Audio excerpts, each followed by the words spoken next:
क्या तुमने कभी भीड़ भरे प्लेटफॉर्म में खुद को अकेला महसूस किया, या कभी किसी को प्यार किया जो कभी तुम्हारा था ही नहीं, या तुम किसी के साथ रहे जिसके साथ रह के भी तुमने हर पल खुद को अकेला महसूस किया।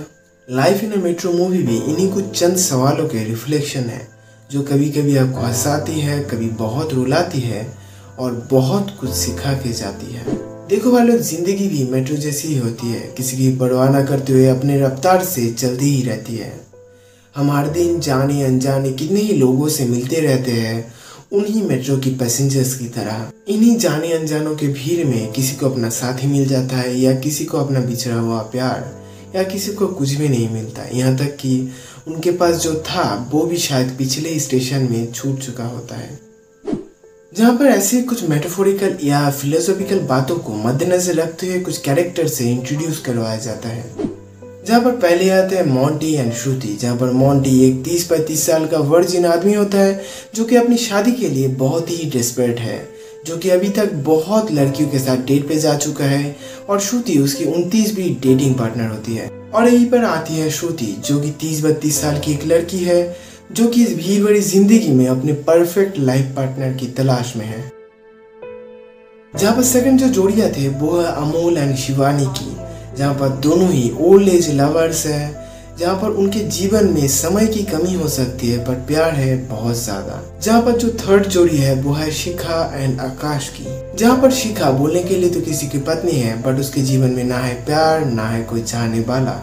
इसी बीच एक बस स्टैंड पर उसकी मुलाकात हो जाती है आकाश से, और इन्हीं मुलाकातों में उन दोनों में कैसे एक छोटा सा प्यार पनप उठता है वो भी समझ नहीं पाते।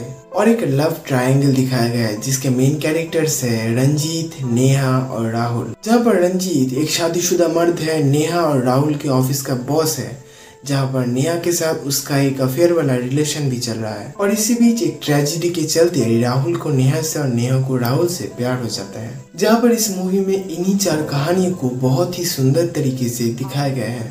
और एक चीज जो इस मूवी को और भी खास बनाती है वो है प्यार जितनी भी तरीका का होता है, उन सभी तरीकों को सभी कैरेक्टर्स के थ्रू, उनके लाइफ जर्नी के थ्रू, उनके लाइफ प्रॉब्लम्स के थ्रू इस मूवी में दिखाया गया है। जहाँ पर ये मूवी सिखा जाती है कि एवरीथिंग इज नॉट परफेक्ट, हर कुछ परफेक्ट नहीं होता।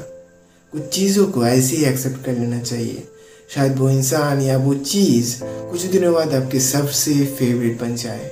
इसी मूवी का एक डायलॉग है जहाँ पर शिखा का कैरेक्टर बोलती है कि पहले जहाँ पर बिस्तर में एक दूसरे के पैर अगर गलती से भी टकरा जाते थे तो सभी करवाहट दूर हो जाती थी, और अभी जहाँ पर हमारी खामोशियाँ भी एक दूसरे के साथ झगड़ा करती है, और ऐसे ही करते करते अपना प्यार कैसे अपने बिस्तर से दूसरे के बिस्तर में चला जाता है हम समझ ही नहीं पाते। एक बहुत ही पॉपुलर डायलॉग है कि ऐसे बड़े बड़े शहरों में ऐसी छोटी छोटी बातें होती ही रहती है।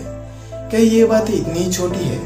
इनसे निकला हुआ दर्द भी इतनी छोटी है कि इनका कोई भी मोल नहीं? उन बातों से निकले हुए आंसू, उनका क्या? और इन्हीं शहरों के बीच में आपको सब कुछ देखने को मिलता है, पैसे, जिंदा लाशें, बिखरे हुए सपने। और इसी के बीच जब आप टायर्ड हो के एक बार से बोलते हो कि मुझे ऐसा कोई चाहिए कि मुझे कोई प्यार करे, मेरी बातों को सुने, तो एक जोर से आपके गाल पे एक तमाचा के लगता है और सामने से एक ही सिर्फ डायलॉग आता है कि कल 9 बजे की मीटिंग मिस मत करना। ये फिल्म मेट्रो सिटीज के उन कुछ चुनिंदा लव स्टोरीज को दिखाते हैं जो कभी पूरे हो सके, कुछ नहीं हुए और कुछ शायद होंगे भी नहीं। तो वह लोग, इस मूवी को देखकर मुझे एक शायरी याद आ गई कि एक सीट थी उसके पास, दिल था भरा लफ्जों से, उतरती भी उसी स्टेशन पे थी जहाँ मैं रोज रुकता था खामोशी से।